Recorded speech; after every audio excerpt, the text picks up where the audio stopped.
आज हम लोग डिस्कशन करेंगे कहानी का जो क्लास में टेस्ट हुआ था उसका, और साथ में कुछ व्याकरण जो समास पढ़ाया गया था उसका। ठीक है, उसमें जो क्वेश्चन हुआ था टेस्ट का, उसके बारे में हमको क्वेश्चन डिस्कशन करना है कि कौन सा आंसर सही था। तो चलिए हम लोग कोशिश करते हैं। 3 कहानियाँ पढ़ाई गई थी, आपको पता होगा। कहानी से ही होगा, 9th में जितने भी कहानी थी 3, उसमें से फर्स्ट कौन सा कहानी था?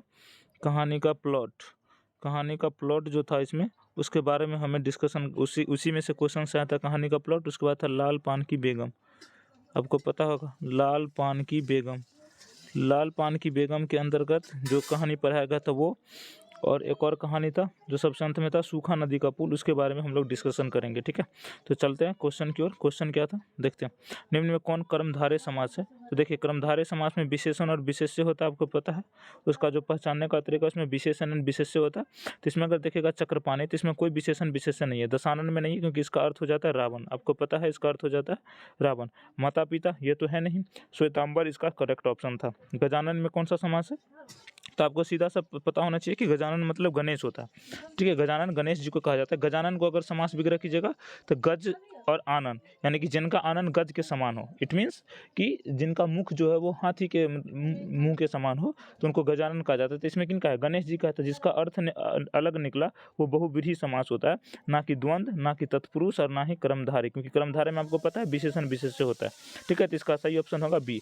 नेक्स्ट चलते हैं। फिर देखिए, बेकाम शब्द में कौन सा समास है? फिर वही कॉन्सेप्ट लिखा है, बिना काम का। बेकाम का मतलब है बिना काम का या फालतू का। तो अगर आप यहाँ देखिएगा तो बेकाम में यह अव्ययी भाव समास है। क्यों है? क्योंकि बेकाम में जो शब्द है बे, ये इसका एकदम प्रधान पद है। क्योंकि बे हटा देने से यह हो जाता है काम, जिसका कि अर्थ ही चेंज हो जाता है। ठीक है, तो यहाँ पे इसका अर्थ को लेकर के यहाँ पे आपको पता है कि अव्ययी भाव में जो होता है वो प्रथम पद प्रधान होता है। ठीक है, नेक्स्ट क्वेश्चन क्या था? भरपेट शब्द में कौन सा समास है? तो इसमें भी अव्ययी भाव है। क्यों? क्योंकि अगर आप इसमें ध्यान से देखिएगा, भरपेट के अंदर तो भरा हुआ पेट होता है। देखिए ध्यान से, भरा हुआ पेट।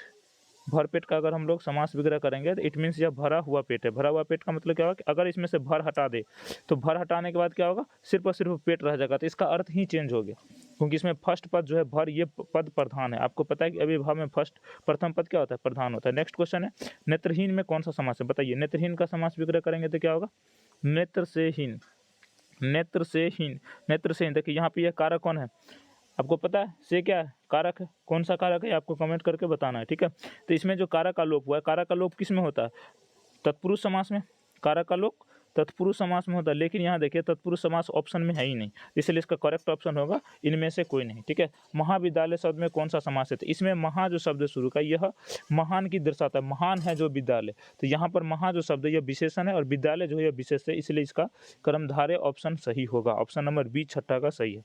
सतमा, राजदंड। राजदंड में कौन सा समास है? तो आपको पता है राजा का दंड, तो राजा का दंड। यहाँ देखिए का जो शब्द है यह तत्पुरुष लोप हुआ है यहाँ पे का शब्द का, तो इसलिए यहाँ पे तत्पुरुष जो इसका सही ऑप्शन होगा, क्योंकि तत्पुरुष समास में आपको पता है कि कारक चिन्ह का क्या होता है? लोप हो जाता है।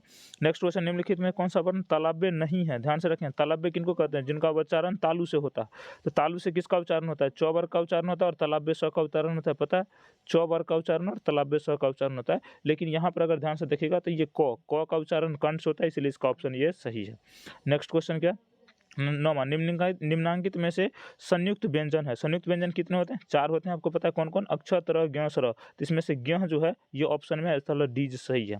ठीक है, क संयुक्त व्यंजन नहीं है, स्पर्श व्यंजन है, ये भी स्पर्श व्यंजन है, आपको पता होना चाहिए। चलिए नेक्स्ट क्वेश्चन 10वां, निम्न में कौन सा विकल्प उच्चारण के दृष्टिकोण से सही है? अर्थात तालव्य स इसको बोलते हैं, आपको पता होगा। इसको प को होस्ट से उच्चारण करते हैं, स को मूर्धन्य से उच्चारण करते हैं, इसलिए इसमें सही सभी जो ऑप्शन है वो एकदम करेक्ट है। ठीक है, तो इसका करेक्ट ऑप्शन होगा सभी। नेक्स्ट चलते हैं हम लोग। ठीक है, नेक्स्ट क्वेश्चन क्या देखते हैं? 11, अ और आ का उच्चारण स्थान कौन है? तो अगर हम लोग अ का उच्चारण करें तो ये क ख ग घ की तरह ही होता है, इसलिए क का उच्चारण कंठ से होता है, इसलिए अ का उच्चारण भी कंठ से ही होगा, या फिर अ को कंठ से ही बोला जाता है। क्वेश्चन है, कहानी का प्लॉट शीर्षक पाठ गद्य की कौन सी विधा? तो आपको बताया कि ये कहानी है। कहानी का प्लॉट कहानी है ही, रेखा चित्र तो है नहीं, क्योंकि आपको बस कहानी ही पढ़ाया गया था। निम्न में कौन सा समास है? ये क्वेश्चन ही गलत था। आपको क्वेश्चन नंबर 13 जो था ये गलत था, इसके लिए आपको नंबर मिल जाएगी, टेंशन नहीं लीजिएगा। ठीक है, नेक्स्ट क्वेश्चन मूव करते हैं। 14 नंबर क्वेश्चन, सूखी नदी का पुल कहानी के लेखक कौन है? सूखी नदी पुल के कहानी का लेखक थे रामधारी सिंह दिवाकर। ये ध्यान रखिएगा, नॉट दिनकर। तो बहुत सारे बच्चे दिनकर में मार दिए थे, जो कि गलत ऑप्शन है, क्योंकि रामधारी सिंह दिवाकर थे। तो इसमें से कोई ऑप्शन रामधारी सिंह दिवाकर नहीं, इसलिए इसका ऑप्शन नंबर डी एकदम करेक्ट है। नेक्स्ट क्वेश्चन 15, शिव पूजन सहाय का जन्म किस जिला में हुआ था? आपको पता है बक्सर में, इसमें कुछ समझाने वाली बात ही नहीं है, ये एकदम फैक्ट वाला क्वेश्चन है।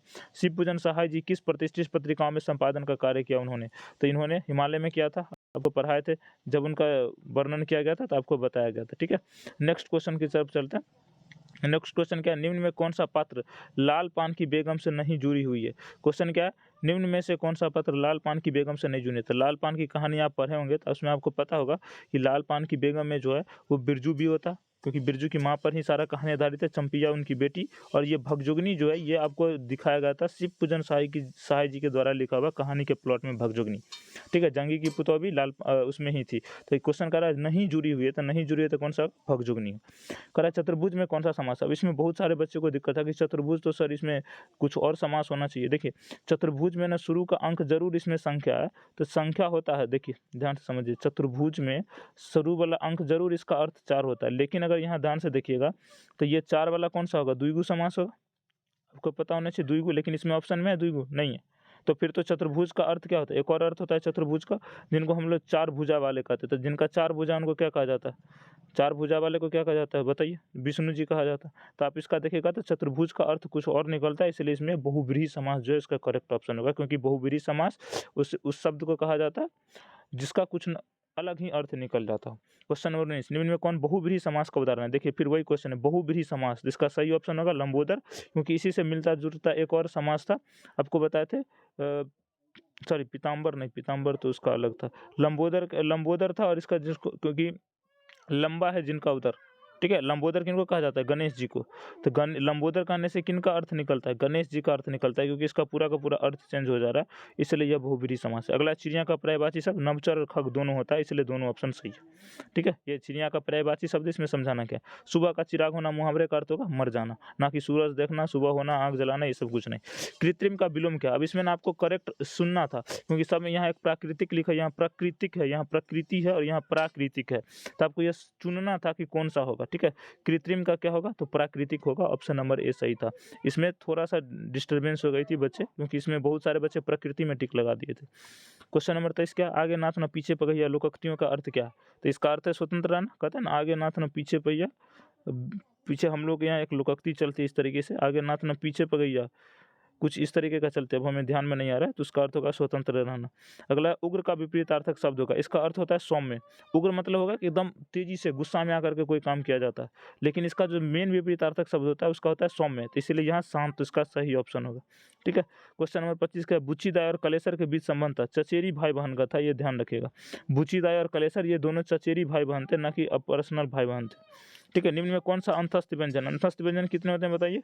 4 होते हैं, य, र, ल और वो, ये 4 के 4 अंतस्थ व्यंजन कहलाते हैं। तो इसमें से देखते हैं कौन सा ऑप्शन में है, तो य और वो ये दोनों डी में है, इसलिए यह सही ऑप्शन है।